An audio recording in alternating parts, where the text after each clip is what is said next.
Hey, Quants.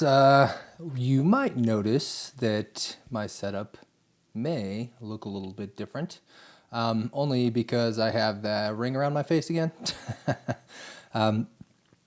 For whatever reason, I shut down my Linux system and started it up, and then it was having some issues starting. So, all the fun things with that you often have to deal with Linux. Unfortunately, Linux, in my opinion, is just a far better system to develop on. Despite having a Linux subsystem available in Windows, I've had some I mentioned this before, had some weird issues when I'm developing, and then you think you have a bug, and it's actually not a bug. It's just for whatever reason the NAT connection was broken. You have no connection to the internet, and you have to figure out a way to fix it. So there's a few ways to do that, and some ways that are supposed to persist that have never worked for me. And so all that said, let's just go ahead and take a look at the charts. It looks like Bitcoin was on a bit of a roller coaster this morning. I'm not on the smaller time frames, but I do want to just take a quick look at that. And the reason being is that I was out and about on my morning today, and I noticed that I got a few alerts on things. When I first looked, I saw it was around 90,000, which seemed decent in terms of just like holding where it had kind of fallen back and maybe looking to put in a new uptrend as it is now. Just there's no trend on the on the 2 bar. I'm on the hourly right now, but we'll talk about it when we get over to the daily as well. Right now, there's no trend. The trend was broken and basically sitting in no man's land as far as trends go in the context of the Gann swing indicator. So, all that said, there's potential on the 1 hour for things to go up, continue going up. Yeah, so it looks like we've got some divergence here potentially playing out. I like to get a couple green bars here, so it'll be a couple hours before we know if that's going to potentially play out. We had some above average volume, which could be good as long as it's in the direction that we want. But yeah, here's the roller coaster ride, all in the context of an hour. So I saw something around 87, and I was like, damn, I thought we were just at 90. And I wasn't really watching the charts, I just got the alerts. But you'll also notice it's like right at that 50, the 50 fib of the kind of channel here that we had put in. So we did fall back into the channel. I talked about this the other day, which is not good in the context of the master strategy. We might as well go up to the daily time frame because I'm not trading these 1 hour time frames. Anyways, we did get a close. Well, we haven't yet got the close above the 0.5, but that would be good in terms of saying, hey, we're still in the strong side of the trend, strong side of this channel here. However, it looks like we might be losing that 821 cross. And if you were just trading the 2-day or the 2 bar swing indicator, you would have wanted to potentially exit yesterday. So some people will play this a little bit different, wait for a pullback. Sometimes you just want to set your limits right there. What I've noticed, and this is not something I've tested. I do enjoy doing the testing and stuff, and I'll eventually get into more of that stuff. But right now, since I'm building other things, and just kind of talking about this stuff from a discretionary standpoint. So what I've noticed is that a lot of times when you blow through these values here, it just keeps going. But in this case, you potentially could have, if you didn't have a limit set, rather than selling down here, you could have waited and, if you want to get out now, you're getting out at a better spot.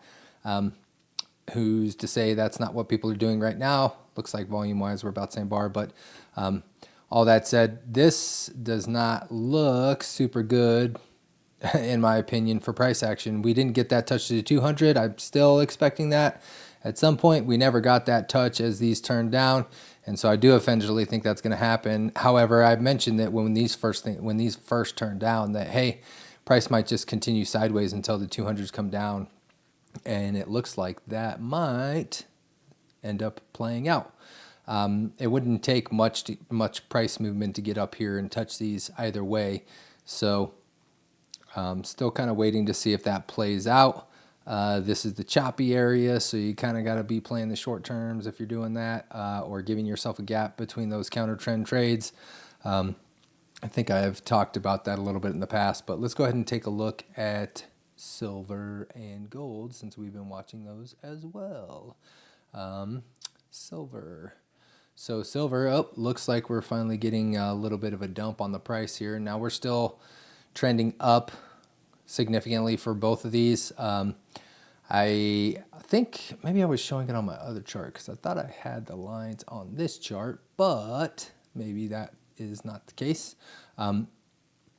If you're, just trailing these, you could be setting your stop loss somewhere around this 2-day pivot low here, which would be 82. And so you're going to be able to protect some of that profit. Of course, the goal is not to get the tippy top, but to be able to protect some profit and keep the gains that you've made. So it doesn't always play out perfectly. And so, like I said, depending on how much you got on this, like in this case, if you would have just got out right there, you probably would, you would have missed the rest of this if you would have gotten all of your profit out.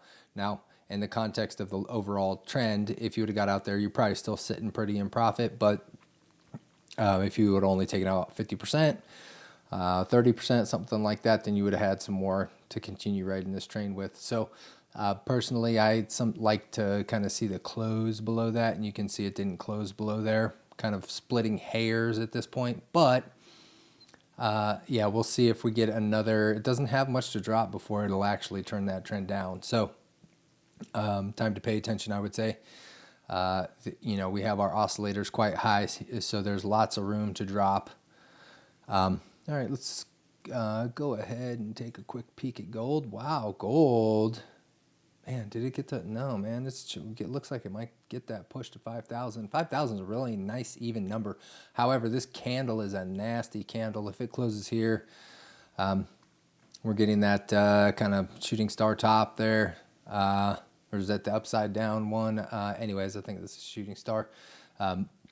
So if you're using the GAN swing as your kind of break-even points, you could get out potentially here, take some profit at 45,000. I mean, price action's $300 away from that, or a little over $300 away from that now. So again, talking about the idea of if you want to trail the bottom of your previous candle, not always a bad idea with at least some of the profit. And then if you're just strictly trading the master strategy with the 821, you might want to get out if it starts closing below the 8. Oftentimes you'll get that touch of the 8.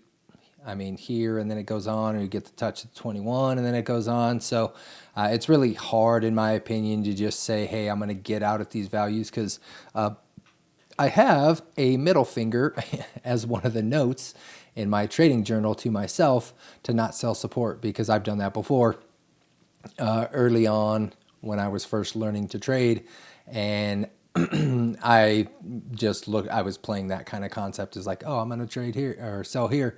And then it, in hindsight, it was clearly support. And then I sold right at the bottom, live and learn. So, yeah, so these things look like they could, if not for the long term, they could just in the short term be getting ready to consolidate for a little bit. And so might be wise to decide when you're going to take some of those gains off the table, and then maybe consider redeploying them later when the opportunity looks better. So we're going to leave it there. I want to get back to doing some more building. As I mentioned before, I have kind of a creator tool I've been using myself just for fun. All that said, I'm getting ready to hopefully be able to wrap that up soon, and then I'm going to be working on some other things. And so that is what I really enjoy doing, but I also enjoy getting on here and being able to just kind of give my thoughts, whether anybody's listening or not. So I hope everyone has a good day, and we will catch you on the next one. Peace, quants.